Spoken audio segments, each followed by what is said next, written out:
Good morning, welcome to आज spoken English academy. मी आरती वाके एक नवीन व्हिडिओ घेऊन तुमच्यासमोर आहे. बोलीभाषेमध्ये बोलत असताना आपण वेगवेगळ्या प्रकारचे शब्द वापरतो, जसं की जोडीने येणारे शब्द. कितीतरी शब्द असे आहेत की ते एकटे येत नाही, जसं की क बशी, आवडी निवडी, नियम आणि अटी. हे शब्द आहेत ना ते जोडले जातात. असे इंग्लिशमध्ये कोणकोणते शब्द आहेत ते आज आपण या व्हिडिओमध्ये बोलणार आहे. त्याला म्हणणार आपण कॉमन पेअर्स, जे जोडीने येतात, एकटे येत नाही तर ते कंपल्सरी जोडीने येतात. कोणकोणते वर्ड्स आहेत ते बघूया. जसं की बॉडी अँड सोल, शरीर आणि आत्मा, शरीर व आत्मा या बाबतीत. Bread and butter, bread and बटरचा शब्दाचा जर अर्थ घ्यायला गेला तर त्याला पावलोणी म्हटलं जातं, पण बोलत असताना मीठ भाकर म्हटलं जातं किंवा मूलभूत गरजा, जसं की तिचे मूलभूत गरजा पूर्ण होते, जसं की he can't even survive for the bread and butter असं म्हटलं जातं. म्हणजे हा जो शब्द आहे तो वेगवेगळ्या अर्थाने न वापरता मूलभूत गरजा या अर्थाने वापरला जातो. ट्रान्सलेशन म्हणून पावलोणी म्हटलं तर चालतं किंवा मीठ भाकर म्हटलं तर चालतं, पण बेसिकली त्याचा अर्थ आहे मूलभूत गरजा. बॉईज अँड गर्ल्स, मुले मुली. लेडीज अँड जेंटलमन, जसं की अमिताभ बच्चन करोडपतीमध्ये म्हणत असतात देवियो और सज्जनो, त्यालाच म्हटलं जातं ladies and gentleman. Men and women, स्त्री पुरुष. कम अँड गो, ये जा. कप अँड सॉसर, कप बशी, आपण याचा वापर जास्तीत जास्त करतो. ईस्ट अँड वेस्ट, पूर्व पश्चिम. फार अँड अवे, खूप दूर किंवा अतिशय दूर. गिव्ह अँड टेक, देवाण घेवाण. गुड अँड इव्हिल, बरे वाईट. ग्रेट अँड स्मॉल, लहान मोठे. हेल अँड हार्टी, धड धाकट किंवा आनंदी, जसं की इज हेल अँड हार्टी, तो धड धाकट आहे, तो आनंदी आहे या अर्थाचा वापर केला जातो. हँड अँड फूट, हात पाय. हार्ड अँड फास्ट, कठोर किंवा कडक नियम या अर्थाचा वापर केला जातो. हेवन अँड अर्थ, आकाश पाताळ, आकाश पाताळ एक करून त्याने हे कंप्लीट केलं असं म्हणतो ना, त्याला म्हटलं जातं हेवन अँड अर्थ. ह्यू अँड ट्राय, आरडा ओरडा.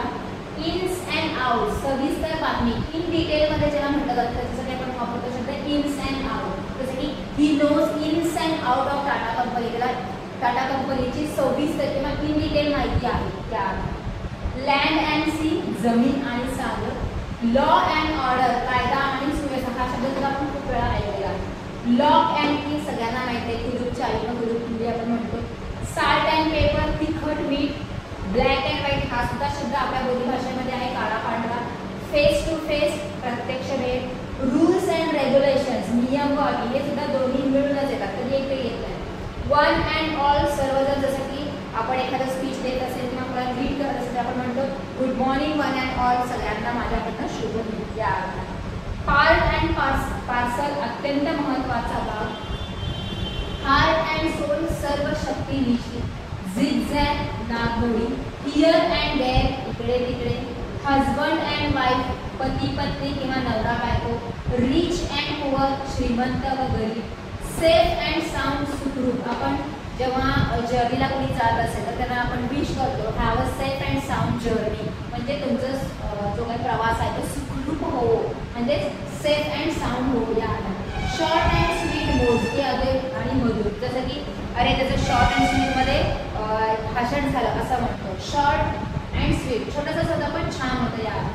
थिक अँड थिन, बरी वाईट परिस्थिती, जीवनामध्ये जे काही बरे वाईट दिवस येतात त्याला आपण म्हणतो थिक अँड थिन. आणि अप्स अँड डाऊन्स, दोन्हीसाठी सुद्धा तेच वापरतात. अप्स अँड डाऊन्स, चढ उतार, जीवनामध्ये येणारे जे चढ उतार आहे किंवा बरे वाईट दिवस त्याला आपण म्हणतो ups and downs. Young and old, अबाल वृद्ध, the function was for young and old, function अबाल वृद्धांसाठी होता, म्हणजे तो फंक्शन सगळ्यांसाठीच होता, लहानांसाठी पण होता आणि मोठ्यांसाठी सुद्धा होता या अर्थाने young and old. Each and every, एकूण एक. Each and every parent are very conscious about their child's future या अर्थाने. ब्राईड अँड ग्रूम, वर वधू. किथ अँड किन, मित्र आणि नातं. ऑलरेडी हे दोन शब्द आपण रिलेशन या टॉपिकमध्ये बघितलेलं आहे. लग्नाच्या दिवशी जे असतात नवरा बायको त्यांना ब्राईड अँड ग्रूम म्हटलं जातं त्याच दिवशी. किथ अँड किन म्हणजे त्याच्यामध्ये मित्र पण आहेत आणि नातलग पण आहेत, तसं कॉम्बिनेशनमध्ये जेव्हा आपण एखाद्या व्यक्ती म्हणजे बोलवतो आता एक फंक्शन आहे तिथे आपण मित्रांना पण बोलवतो आणि नातेवाईकांना पण बोलतो, मग त्यांना आपण म्हणतो फ्रेंड्स अँड रिलेटिव्ह असं ना म्हटलं जातं किथ अँड किन. ऑर्स अँड एंड्स, सटर फटर वस्तू, म्हणजे असं आहेत काय नाही आहेत का, ठीक आहे सटर फटर वस्तू आता तरी खूप ऑर्स अँड एंड्स मागवले तरी मिशोवरनं, म्हणजे जे लागणाऱ्या गोष्टी नाही आहेत तरी पण त्यांनी छोटे छोटे काय वस्तू मागवले त्याला म्हटलं जातं odds and ends. Likes and dislikes, आवडी निवडी. अगेन अँड अगेन, पुन्हा पुन्हा. हे जे शब्द आहेत ना हे कधी एकटेही येत नाही, त्या दोघांचा कॉम्बिनेशनमध्येच येतात. मध्ये हा शब्द तुम्हाला प्रत्येक ठिकाणी दिसत आहे तो म्हणजे अँड, दोघांना मिळून येणारे हे शब्द आहेत. बोलत असताना या शब्दाचा वापर होतो. हे एवढे शब्द आहेत असं वाटतं का तुम्हाला? ऑफकोर्स नाही. माझ्याकडे जेवढे आहेत किंवा जेवढे मी आता व्हाईट बोर्डवर लिहू शकते तेवढे मी लिहिले. तुम्ही काय करायचे, गुगलला जाऊन सर्च करा किंवा जर तुम्ही काहीतरी वाचत असाल तर अशा प्रकारचे काही शब्द आलेले आहेत का, किंवा कोणतं छान इंग्रजी बोलत होतं त्यांना ऐका, ते कोणकोणत्या प्रकारचे असे शब्द वापरलेले आहेत आणि ते लिहून काढण्याचा प्रयत्न करा. अशाच प्रकारे आपल्याला आपली व्होकॅब्युलरी डेव्हलप करायची आहे.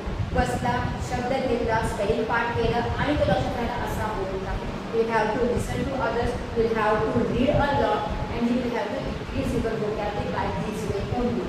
मगच तुम्ही तुमचं vocabulary डेव्हलप करू शकता आणि इनडायरेक्टली तुम्ही त्याचा वापर बोलण्यामध्ये करू शकता. अगेन थोडं साईडला सरकते, स्क्रीनशॉट काढून घ्या, लिहून घ्या आणि जसं मी मध्ये मध्ये एक एक्झाम्पल्स तुम्हाला दिले तसे प्रत्येक वर्डचे एक्झाम्पल्स होऊ शकतात का बघा, किंवा गुगलला जाऊन सर्च करा. हे बघा आपण शिकत आहे ना, कुणाची तरी मदत मिळणं गरजेचंच आहे. मी तर तुम्हाला व्हिडिओच्या माध्यमातून असं ना कसं मदत करतच आहे, पण अजून जर तुम्हाला कोणाची मदत घ्यायची असेल तर गुगलवर जावा, हा शब्द टाईप करा आणि पुढे लिहा एक्झाम्पल्स ऑफ हेवन अँड अर्थ म्हणून.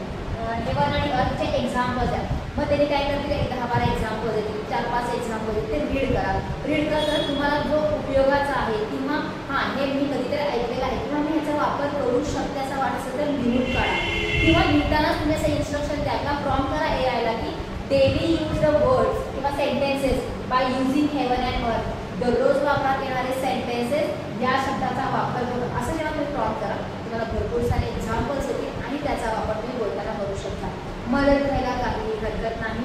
ऑलरेडी भरपूर सारे शब्द दिलेले आहेत, ह्यांचा वापर आपण दररोज बोलताना कशा प्रकारे करू शकतो किंवा केला जातो ते सर्च करा, लिहून काढा. लिहून काढणे म्हणजे फक्त लिहून काढणे नाही, त्याचा वापर बोलताना येणं गरजेचं आहे. सो रिपीटेडली वाचा आणि तो इनडायरेक्टली बोलताना येऊन जातो.